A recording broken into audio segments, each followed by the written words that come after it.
Oke, baik. Assalamualaikum warahmatullahi wabarakatuh. Waalaikumsalam. Bismillahirrahmanirrahim. Alhamdulillahirrahmanirrahim. Yang terhormat Bapak Prof. Dr. Insinyur Nunung Nuriyartono.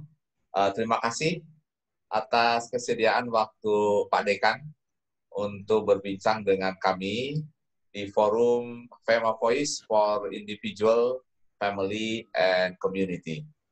Forum ini forum berbagi pemikiran dari para ahli untuk masyarakat.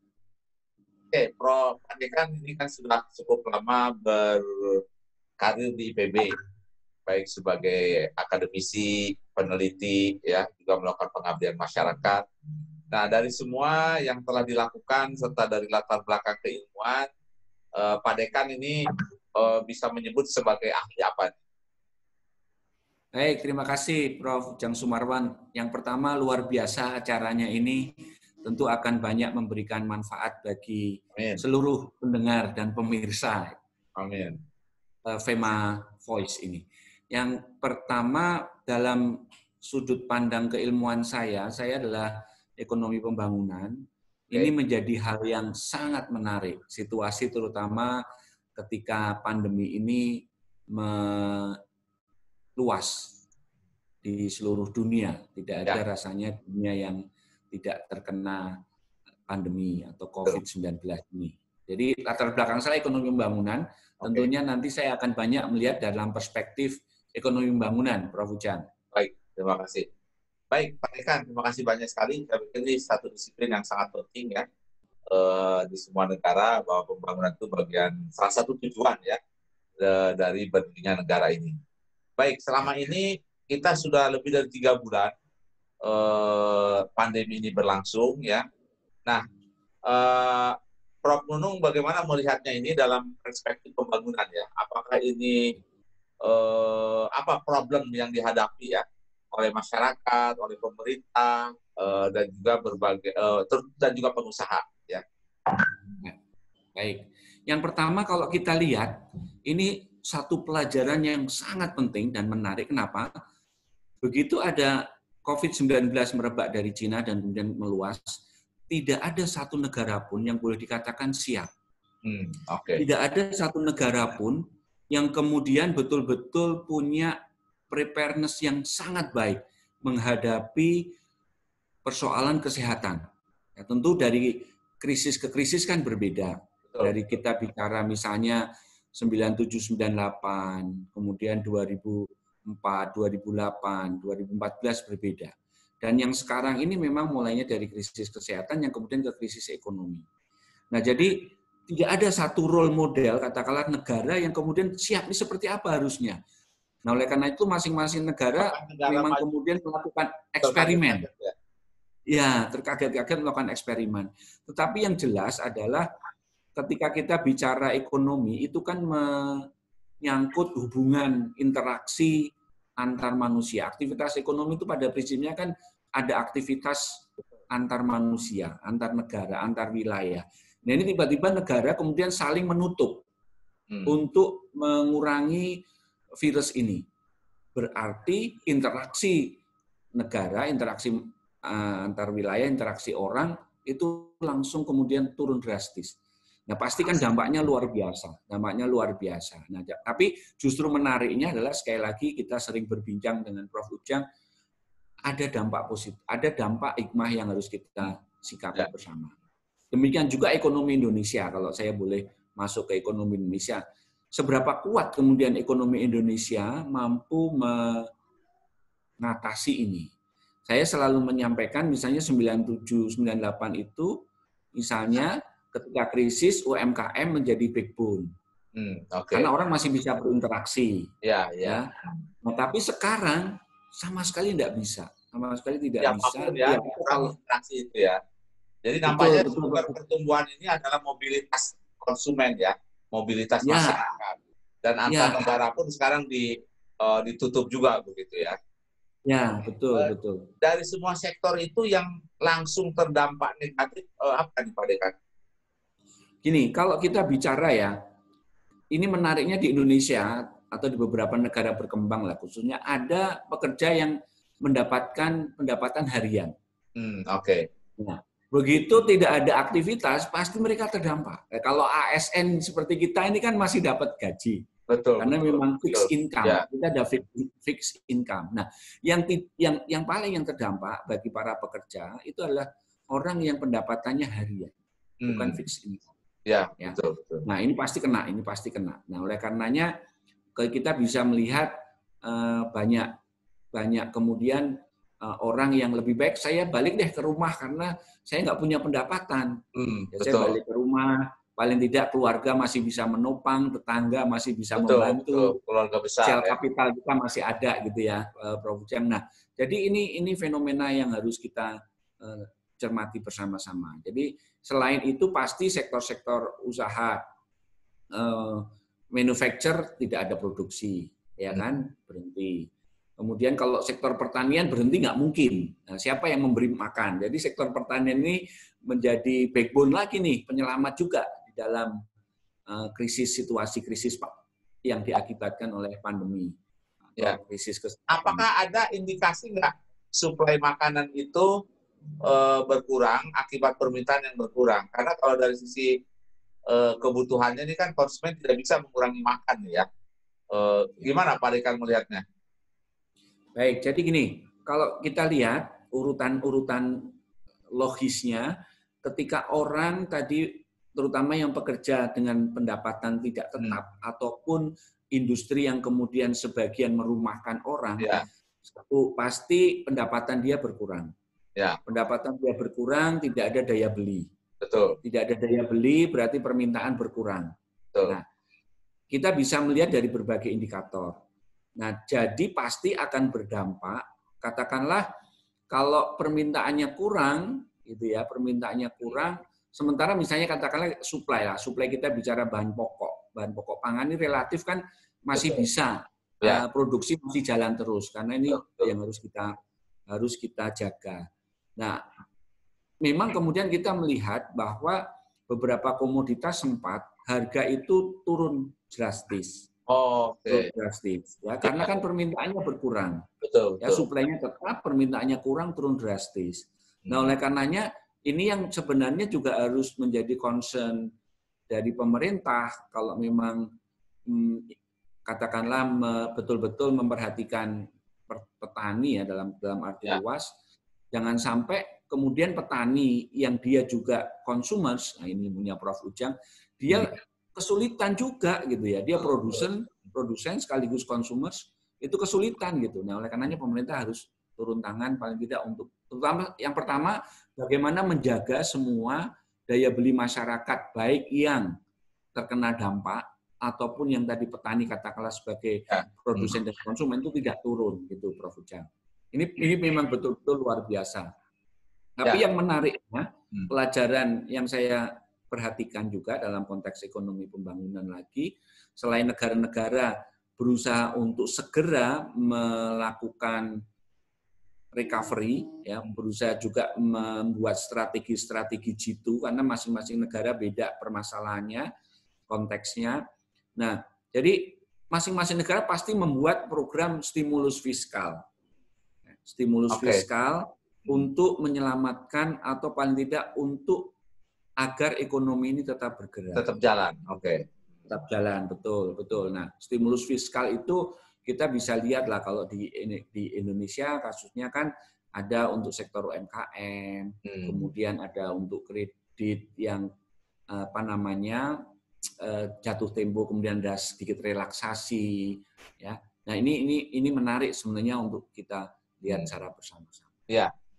Kalau kita melihat kondisi yang sekarang ya hampir tadi dikatakan Pak Dekan hampir semua negara terkaget dan nggak siap ya.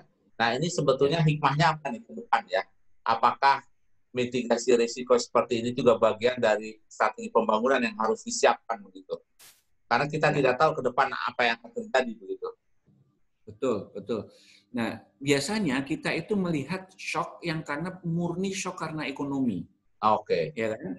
Misalnya krisis yang dimulai dari waktu itu 97-98 dimulai dari Thailand, krisis mata uang BAT gitu ya, kemudian menjalar. Nah, itu kan murni dari persoalan finansial. Kemudian krisis Amerika karena subprime mortgage gitu, murni. Oke. Kemudian ada karena perang dagang dan seterusnya. Tapi begitu aktivitas manusia harus Berhenti, ya. dikurangi, nah ini kita sama sekali belum siap gitu ya. Kita tidak ingat, nampaknya kita juga lupa sejarah Dan nggak punya ketika pengalaman adanya. juga mungkin ya.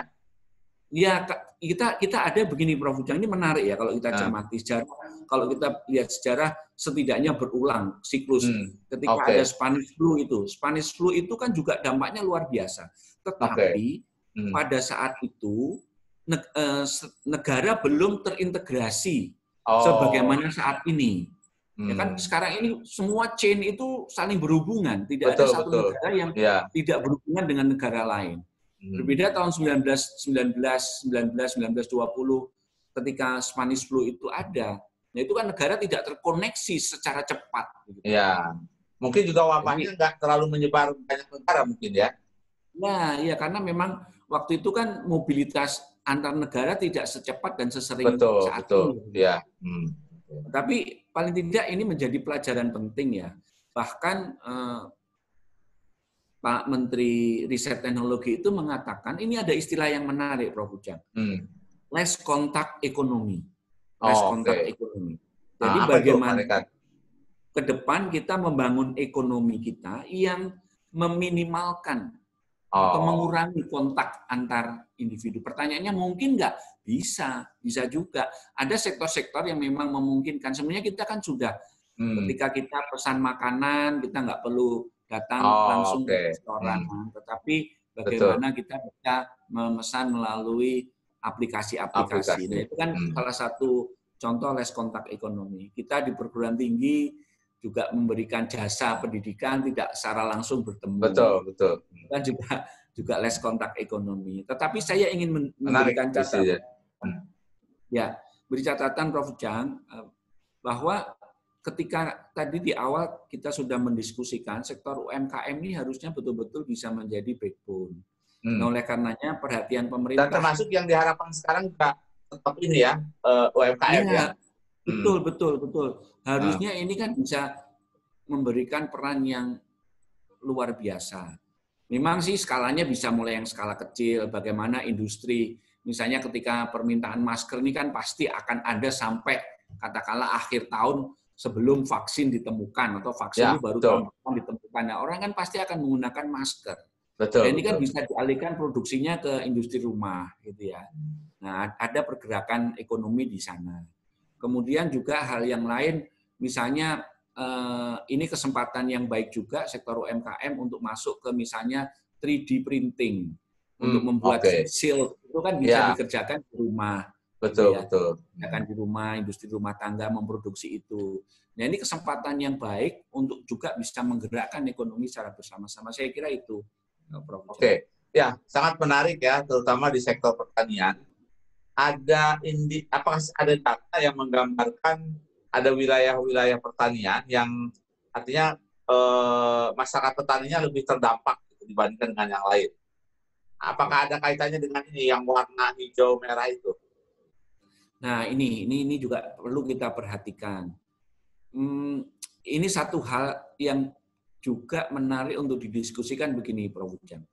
Kita bisa melihat awal-awal dari penyebaran itu kan mayoritas di kota-kota besar. Kota besar, betul. Ya, kota besar karena memang interaksinya kan intensif tuh. Betul. Dan kita bisa melihat saat ini juga kasus-kasus yang positif itu banyak di kota besar. Artinya desa quote unquote masih relatif bersih gitu. Desa dan merasa yang itu penyakit orang kota gitu sebagian. Ya, betul. Yang notabene di desa itu adalah basis produksi pertanian. Betul. Nah, ini harus betul-betul dijaga. Jangan sampai desa itu katakanlah terkontaminasi gitu. Bukan berarti kita tidak istilahnya menjaga. Nah, selain itu sebenarnya kita bisa melihat juga aspek karena tadi karena aktivitas ekonomi kita ini kan kira-kira 50-60% itu di Jawa. Nah, Kan awal juga banyak, kalau kita lihat kasus positif banyak di Pulau Jawa. Di Pulau Jawa, Jika betul. mau tidak Sekarang mau menyebar. ekonomi Indonesia yang tergantung oleh ekonominya Jawa, Pulau Jawa, Betul. itu kan. Nah, ini berarti kesempatan lagi ke depan bagaimana kita bisa menyebarkan, bisa memeratakan sektor-sektor apapun pembangunan itu di seluruh wilayah Indonesia. Oke. Nah, saya pikir ini Jadi poin yang begitu penting satu ya. kena, yang lain masih bisa Betul, gitu. betul. Masih bisa bertahan ya. Masih bisa bertahan. Jadi dalam 50 tahun terakhir ini, apakah angkanya masih sekitar segitu? 50-60% aktivitas ekonomi di Jawa, atau sudah mulai berkurang nih Pak? Ya. Baik Pak Ujang. Memang kalau kita lihat ya, mungkin perspektifnya ya 20 tahun lah ya, 20 tahun. Atau sejak, ya bolehlah Indonesia merdeka, memang kan kita melihat fokus pembangunan masih di Jawa. Ya, nah ini mulai dicoba kan, di luar Jawa, dari Sabang sampai Merauke itu kan juga perlu pembangunan. Betul. Dan kita kan bisa melihat indikasi yang jelas saja. Sektor-sektor ekonomi atau ekonomi di Pulau Jawa ini menyumbang lebih 50%. 50%. Terus kalau kita lihat lagi, sektor-sektor produksi pangan itu juga masih tergantung di Jawa. Ya. Kemudian kita lihat populasi itu juga banyak di Jawa. Nah, itu sulit ya. Jadi mengurangi ekonomi karena populasi masih di sini ya, terkonsentrasi. Ya, kan makanya wajar ketika COVID-19 itu banyak juga di Pulau Jawa. Kan karena interaksi manusianya juga intensif gitu. Nah, oleh karenanya kalau ya satu sisi kita bersyukur ya, maksudnya bersyukurnya bahwa penyebaran di luar Jawa relatif mudah-mudahan bisa mulai ditekan. Terkendali gitu ya. Nah, ini yang menariknya tadi, pelajaran pentingnya ya bagaimana satu kita harus bisa memeratakan pembangunan. Supaya ketika satu kena, yang lain masih bisa berproduksi, masih bisa jalan dan seterusnya. Gitu kira-kira. Pak Dekan, terakhir ya. Apa nih yang sebaiknya dilakukan oleh pemerintah daerah terutama ya? Selama ini kan ketika penanggulangan COVID ini kita hanya mendengar bagaimana aktivitas pemerintah pusat nih. Tetapi sebetulnya nih pemerintah daerah juga menjadi sangat penting, terutama untuk menjaga ekonomi ini. Apa saran dari Pak Dekan? Betul. Jadi yang pertama begini, tentunya harus sinergi ya, pemerintah pusat dan pemerintah daerah harus sinergi. Kemudian ada daerah-daerah yang di dalam pembangunan ekonominya atau APBD-nya itu banyak juga tergantung dari PAD. Pendapatan asli daerah. Pendapatan asli daerah ini kan pasti turun drastis. Nah, itu problem yang dihadapi ya. Nah, jadi bagaimana kemudian secara cepat masing-masing pemerintah daerah harus melakukan adjustment. Nah, melakukan adjustment ya. Nah, yang berikutnya saya melihat juga sebenarnya satu kesempatan, Prof. Ujang. Katakanlah Indonesia itu kalau dilihat dari sosial kapitalnya tinggi. Nah, ini kan kesempatan, mari sama-sama untuk bersatu padu bersama menangani ini gitu. Artinya pemerintah pusat, pemerintah daerah harus bareng-bareng kerja bareng. Nggak bisa juga pemerintah pusat sendiri, pemerintah daerah sendiri nggak bisa. Karena tadi begitu aktivitas ekonomi saling terkait antar daerah, berarti kan koordinasi harus dilakukan. Ya, jadi peran Pemda juga menjadi sangat penting, tapi tadi poinnya ya, koordinasi dan kebersamaan. Baik, terima kasih sekali nih Pak Dekan, Prof. Dr. Insinyur Nunung Nuryartono, Dekan Fakultas Ekonomi dan Manajemen Institut Pertanian Bogor. Mudah-mudahan forum berbincang ini memberikan pengayaan kepada kita, wawasan berpikir yang luas, betapa COVID ini ternyata dari satu sisi ada aspek negatif dan positifnya. Ya. Yang mudah-mudahan ke depan kita semua sudah terbiasa dengan risiko yang akan kita hadapi. Ya. Dan mungkin pembelajaran yang sangat penting bagi kita di sini adalah betapa ke depan aspek kesehatan ini harus menjadi bagian penting dalam pembangunan ekonomi. Oke, Pak Dekan, terima kasih banyak nih atas waktunya. Mohon maaf sudah merepotkan ya. Mudah-mudahan ini jadi amal baik semuanya nih. Assalamualaikum warahmatullahi wabarakatuh. Waalaikumsalam. Alhamdulillah. Terima kasih.